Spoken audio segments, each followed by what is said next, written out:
Fala galera do Museu da Capoeira, beleza? Gente, tô aqui fazendo esse vídeo para falar de uma coisa muito séria, né? Que é esse tal vírus, coronavírus, tá bom? Vou pedir realmente para que vocês vejam esse vídeo até o fim, tá? Muito importante para mim, como mestre de capoeira, como alguém que está aqui torcendo para que tudo dê certo, que vocês possam me ouvir até o final, gente, por favor. Bom, o primeiro ponto é a gente saber se realmente esse vírus existe. E ele existe. Se ele é real. Ele é real. Tá certo? E como é que a gente sabe disso? Porque essa onda começou na China, ela está varrendo do Oriente até o Ocidente, chegou na Europa e agora chegou ao Brasil. Bom, e para provar que isso é uma coisa séria, as grandes economias do mundo, isso não é um problema só do Brasil, as grandes economias do mundo estão tendo que lidar com esse grande problema. E o equilíbrio, e achar o equilíbrio entre a produção econômica e a vida das pessoas é que está sendo o grande problema das economias. Então, isso acaba por mostrar para a gente a fragilidade da nossa sociedade e do sistema que a gente vive, o sistema econômico, né? E está colocando em causa tudo isso. Então, o que é mais importante? O dinheiro ou a saúde? Ou a vida? Ah, mas sem o trabalho, sem o dinheiro, acaba por morrer também. Ou seja, o grande problema é esse, é morrer da cura, que isso aqui está sendo um problema. Vou contar só um pouquinho sobre a experiência que está acontecendo aqui. As coisas foram acontecendo gradativamente, o problema foi aumentando. Alguns países conseguiram trabalhar isso antecipadamente, usando o exemplo dos outros. Outros países que esperaram para ver, pagaram uma fatura muito maior, muito mais cara. Que é esse o problema agora, na verdade, do Brasil, né? O problema da propagação é que o vírus ele se multiplica muito rapidamente através do toque, do gesto, da proximidade social. Esse é o primeiro ponto que eu quero falar com vocês, a proximidade social. Gradativamente, a gente vai tentar adotar hábitos de higiene e de proximidade diferentes do que a gente tem hoje em dia. Não está muito próximo, não está em ambientes aglomerados, etc, etc. Com o tempo, quando o vírus for criando uma proporção maior, o que é que vai acontecer? A gente vai ter que ficar dentro de casa em confinamento. E esse é o grande problema da grande parte da população do Brasil. Porém, isso não vai servir de desculpa para o vírus, porque o vírus não quer saber disso. Ele simplesmente vai se alastrar e vai passar para todos. Então, o que é que a gente fala sobre isolamento social? É você, quando terminar seu expediente de trabalho, ir para sua casa, não é ir para um bar. É você tentar não ir para aglomerados de pessoas. É você minimamente se isolar na sua rotina diária de trabalho. Sempre que você puder, evitar estar em multidões, evitar estar em locais públicos, estar com outras pessoas, evite. Isso é o princípio do isolamento social. Portanto, isso vai fazer com que o dono do bar perca cliente, vai fazer com que a economia comece a diminuir. E vira o efeito dominó, que esse é o grande problema hoje de todos os países que estão passando por isso. Não é um problema exclusivo do Brasil. Isso é que nós brasileiros temos que entender.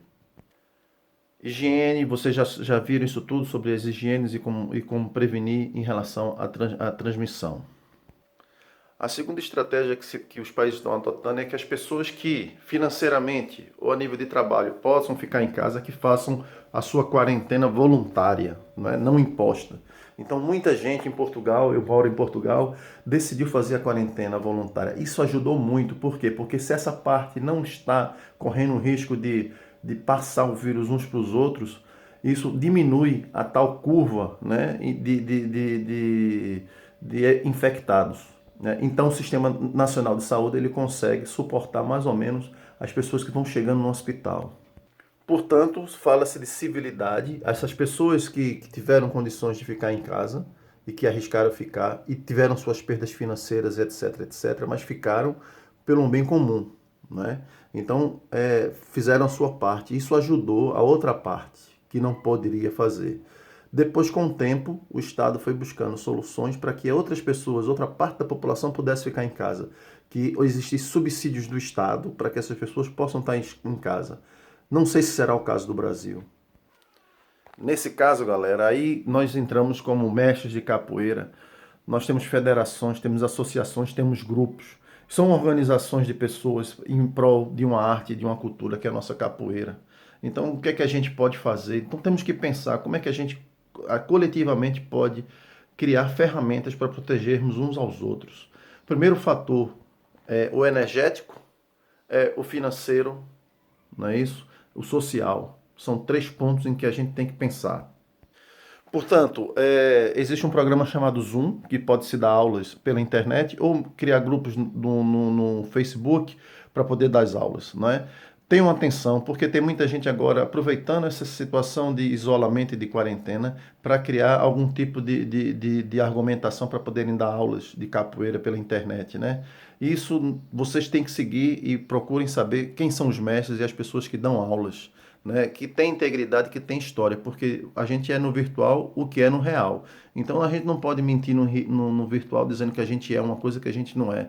Virar professor pela internet só porque eu dei vontade, tá bom? Então é muito importante que a gente possa também manter os fundamentos da capoeira, mesmo nessa situação de crise, ela protegida, né, certos valores da capoeira protegidos. Mas para a sobrevivência dos mestres que vão deixar de ter suas academias ou vão ter que continuar pagando aluguel e tal, essas aulas virtuais são importantes. Ou que possam usar a ferramenta de outros mestres para seus alunos, mas que seus alunos continuem, né, a pagar as mensalidades e os valores a seus mestres. Vamos pensar nos mestres mais idosos, os mestres mais velhos, de que forma financeira eles estão nesse momento e tentar também proteger esses mestres. Em se falando de associações, federações e grupos, de que forma agora as comunidades capoeirísticas de cada cidade, de cada lugar, podem se organizar para criar um banco alimentar, para entrar em contato com associações que possam fornecer cestas básicas ou que de alguma forma consiga juntar e fazer uma cooperativa financeira também para ajudar professores, mestres ou mesmo alunos que estejam em necessidade de pagamento de aluguel, de renda das suas casas, que tenham necessidade de comprar uma botija de gás. A nossa sociedade, nós como sociedade civil, temos que nos organizar, porque eu acho que o Estado brasileiro não estará à altura desse grande desafio. A gente tem que se precaver agora. Não se iludam, né? Porque eu sei que muita gente vai dizer, mas eu não tenho como ficar em casa, não dá para ficar em casa. Eu sei disso. Então toma as primeiras medidas que eu falei, pelo menos isso, né? De tentar fazer o seu isolamento social gradativo. Não fique em muitos aglomerados, pronto. E isso é um primeiro princípio. Depois é esperar que o Estado brasileiro possa depois criar situações para poder as pessoas ficarem em casa. Aqui em Portugal, que é onde eu vivo, né, por exemplo, eles dão um salário para a pessoa poder ficar em casa, pagam integralmente. Tipo, estão pensando agora se a conta de água, luz e gás não é cobrada.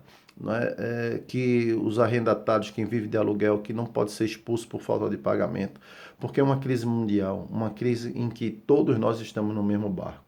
Agora, por favor, não acreditem nas pessoas que digam, vão trabalhar porque os saudáveis trabalham e os idosos em casa, porque isso vai se propagar.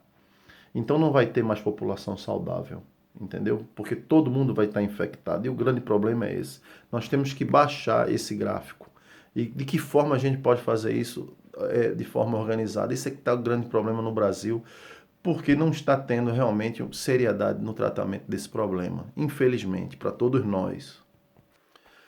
Então, a única forma é realmente os grupos culturais, os movimentos populares, as organizações de grupos de capoeira, associações tentarem se juntar e criar de alguma forma uma maneira de se proteger e proteger aos outros. As comunidades se organizarem para isso.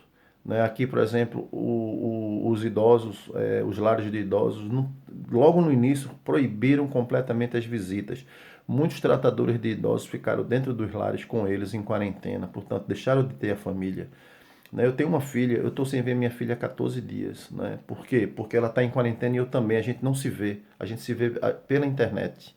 Então, quer dizer, esse isolamento é super importante para que o vírus não propague, para que essa curva não aumente. Então, eu acho que as pessoas devem também buscar fontes fidedignas em relação ao vírus. Eu tenho visto circular muita coisa, muita desinformação, muita coisa errada, dita por médicos, né? Porque tem médicos e médicos dizendo que não tem ninguém entubado. Isso aí é uma lenda. O grande problema é que quando tiver o primeiro entubado, quando tiver o primeiro caso, rapidamente irá se multiplicar. E vai se multiplicando num nível exponencial que vai chegar a um ponto em que o Sistema Nacional de Saúde entra em colapso. e aí não consegue dar vazão, não consegue atender todo mundo, e será realmente um problema. Existe uma parte da população que vai passar ligeiramente pelo vírus, não é? Realmente acontece, vai de acontecer isso. O problema é que nem todos vão passar por isso, dessa forma, tá certo? Então não vamos ter condições de combater o vírus em todas as camadas, em todos os estratos da idade também. Então isso vai ser um problema muito sério da saúde mundial.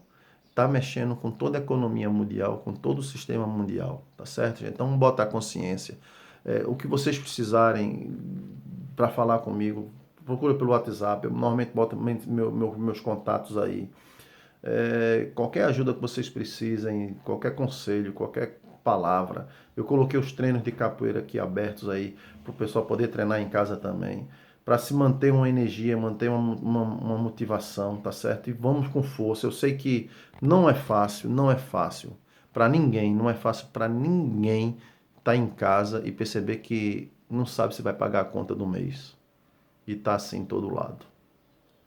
E não é fácil a gente estar assim, se sentindo sozinho e sem saber da vida, né? O que será o nosso futuro. Mas nós brasileiros aprendemos a ter fé. Mas a fé sozinha não vai adiantar, também tem que ter ação, né? Tem que, isso exige reação, tá certo? Então, força para todo mundo aí que está no Brasil. Aqui em Portugal, queira ou não, são 10 milhões de habitantes apenas, e o Estado português, com um pouco que tem, está conseguindo, mas também houve uma situação que é o civismo. Houve uma coisa em que os portugueses tomaram consciência rapidamente, foram todo mundo para dentro de casa, quem podia foi mesmo, foi mesmo. E isso ajudou muito ao gráfico de Portugal não subir. E a gente está torcendo e rezando para que não suba tanto. Eu provavelmente ficarei contaminado futuramente, mas o sistema de saúde já atendeu a primeira leva, tá entendendo? Então, quando eu chegar, o sistema de saúde pode me receber. O problema é se todo mundo ficar ao mesmo tempo, tá certo? Então, vamos perder nossos idosos, as pessoas mais velhas, assim, no ápice, rapidinho, se nós não tomarmos consciência e conta deles. Axé, pessoal. Força aí. Valeu.